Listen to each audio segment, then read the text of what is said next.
Okie dokie. We're looking at John chapter 7. Now we're going to do a bigger passage this time.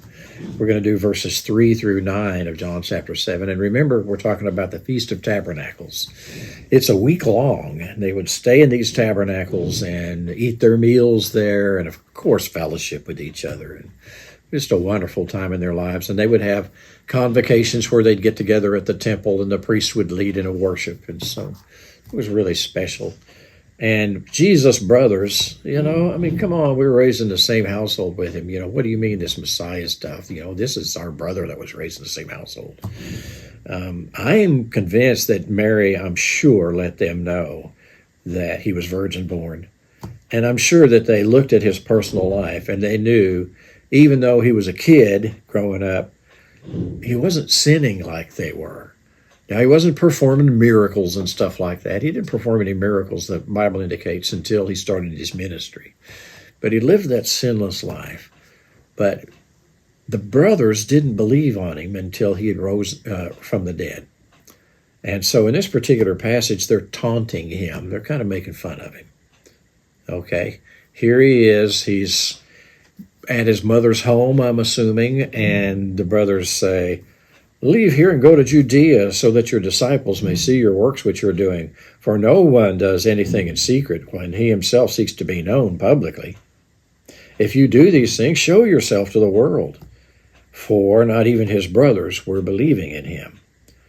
So Jesus said to them, "My time is not yet here, but your time is always opportune. The world cannot hate you, but it hates me because I testify of it, that its deeds are evil. Go up to the feast yourselves. I do not go to this feast because my time is not fully come." Having said these things to them, he stayed in Galilee. Now later he went. But twice he said, "My time is not yet here." And then one time he said, "Your time is always. Your time is already." Time for what? Time to be glorified. It's interesting that when he spoke about his crucifixion, he would call it his time to be glorified, because he never spoke about his crucifixion without speaking about his resurrection.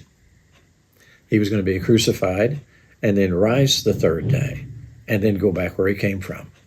Listen to what he says in John chapter 17, verse 1, the night before he was crucified, right before he got betrayed in the Garden of Gethsemane. He's praying to his Father, and he says in John 17:1, "Father, the hour has come. Glorify your Son, so that your Son may glorify you." His hour has come. So anytime he spoke about his hour, he was talking about being glorified, shown to the world as the glorified Son of God, which was why when his mother said, "They're out of wine," he said, "Woman, my hour has not yet come. It's not time for me to just show myself, in all of my glory." I mean, we're talking about wine here. We're not talking about somebody sick or somebody dying. Come on, Kind of a lecture on his part. Oh, by the way, he didn't call her mom. He called her woman.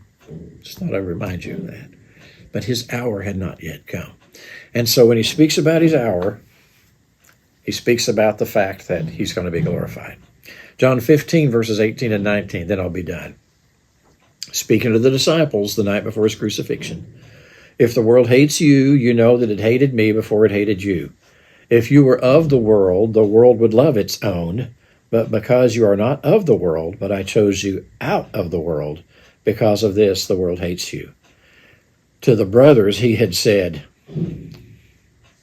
"The world cannot hate you but it hates me because I testify of it, that its deeds are evil." So they were fitting right in with the world system until they became believers in Jesus. And by the way, also in John 15, he said, "If the world persecuted me, they'll persecute you. Deal with it. Persecution's by permission only.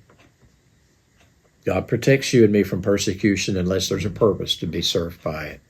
And then he's got his hand on the thermostat, and he knows when to turn the heat down. Have a great day.